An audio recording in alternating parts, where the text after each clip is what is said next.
से निराला कोई और नहीं, शंभुनाथ से निराला कोई और नहीं। ऐसी बिगड़ी बनाने वाला कोई और नहीं, भोलेनाथ से निराला कोई और नहीं, शंभुनाथ से निराला कोई और नहीं।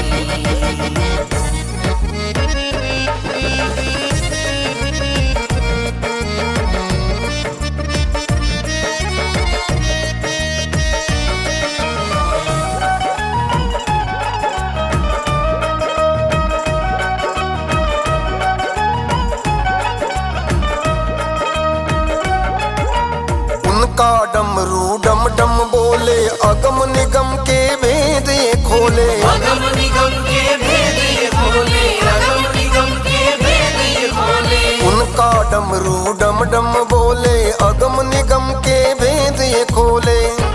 ऐसा भक्तों का रखवाला कोई और नहीं, भोलेनाथ से निराला कोई और नहीं, शंभुनाथ से निराला कोई और नहीं।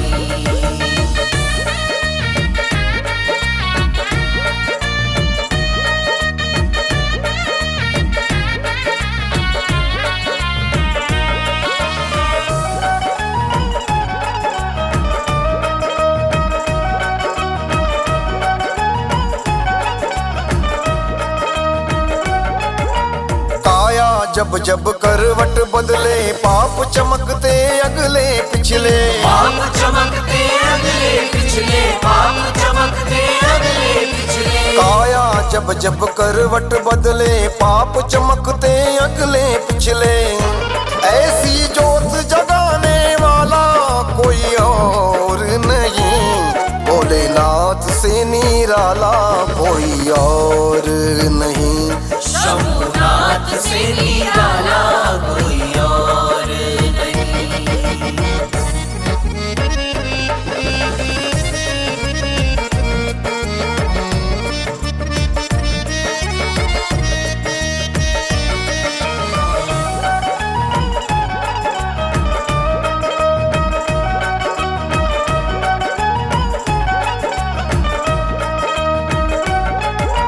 तुमने जग का कष्ट मिटाया, मुझको स्वामी क्यों बिसराया, मुझको भोले क्यों बिसराया, मुझको भोले क्यों बिसराया। तुमने जग का कष्ट मिटाया, मुझको स्वामी क्यों बिसराया।